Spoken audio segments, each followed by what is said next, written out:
ये है वॉयनिच पांडुलिपि, दुनिया के सबसे बड़े रहस्यों में से एक। ये एक चित्रों वाली किताब है जो किसी अनजानी लिपि में लिखी गई है।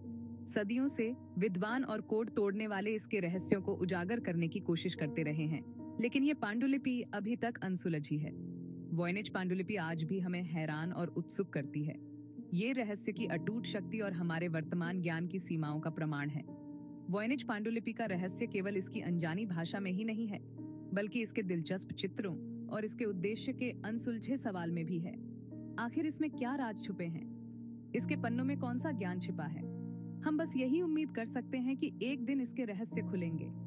तब तक ये एक मनोरम पहेली बनी रहेगी, अज्ञात का एक मूक प्रमाण। वॉयनिच पांडुलिपि आकार में अपेक्षाकृत छोटी है, लगभग एक आधुनिक पेपरबैक किताब के आकार की। यह लगभग 9 इंच लंबी और 6 इंच चौड़ी है, यानी लगभग 23 सेंटीमीटर लंबी और 16 सेंटीमीटर चौड़ी। अनुमान है कि पांडुलिपि में लगभग 240 पृष्ठ हैं, हालांकि कुछ पृष्ठ गायब हैं। पांडुलिपि के पृष्ठ चर्मपत्र से बने हैं, जो बछड़े की खाल से बना एक बढ़िया चर्मपत्र होता है। लेखन कार्य के लिए उस समय प्रचलित माध्यम आयरन गॉल स्याही से लेखन किया गया है। चित्र रंगीन और विस्तृत हैं, जिनमें पौधे, खगोलीय आरेख और मानव आकृतियां दर्शाई गई हैं। वॉयनिच पांडुलिपि का प्रारंभिक इतिहास रहस्य में डूबा हुआ है। इसकी सही उत्पत्ति और लेखक अज्ञात हैं। यह पहली बार 17वीं शताब्दी की शुरुआत में पवित्र रोमन सम्राट रुडोल्फ द्वितीय के दरबार में सामने आई थी। अंततः पांडुलिपि रोम के एक जेसुइट कॉलेज के पुस्तकालय में पहुंच गई। 1912 में विल्फ्रिड वॉयनिच, जो एक पोलिश पुस्तक विक्रेता थे, ने जेसुइट से पांडुलिपि खरीद ली। उन्होंने इसके लेख को समझने की कोशिश में सालों लगा दिए, लेकिन अंततः असफल रहे। भाग 4। क्या ये कोड अटूट है? वॉयनिच पांडुलिपि को उसकी अनोखी लिपि के कारण अटूट माना जाता है। लिपि में लगभग 25 से 30 अलग-अलग वर्ण हैं, जो किसी भी ज्ञात वर्णमाला या लेखन प्रणाली से मेल नहीं खाते हैं। लेख में ऐसे कोई पहचानने योग्य पैटर्न या दोहराव भी नहीं है, जो अधिकांश भाषाओं में आम है। इस वजह से कुछ शोधकर्ताओं का मानना है कि यह लिपि एक जटिल सांकेतिक भाषा हो सकती है, जिसे अपने संदेश को छिपाने के लिए डिजाइन किया गया है।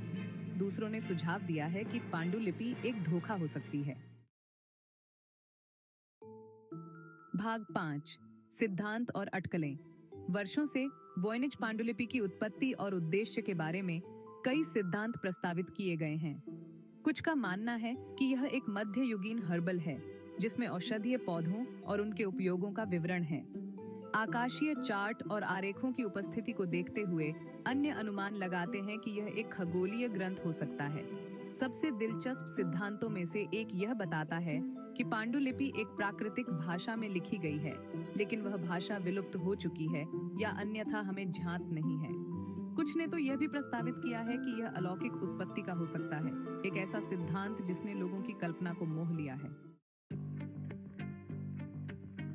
भाग 6। अनुवाद न किए जा सकने वाले का अनुवाद।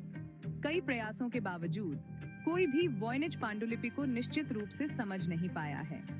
क्रिप्टोग्राफर, भाषाविद और कंप्यूटर वैज्ञानिक सभी ने कोड को तोड़ने की कोशिश की है, लेकिन पांडुलिपि ने हठपूर्वक उनके प्रयासों का विरोध किया है। कुछ शोधकर्ताओं ने कुछ पात्रों के लिए पैटर्न और संभावित अर्थों की पहचान करते हुए प्रगति का दावा किया है।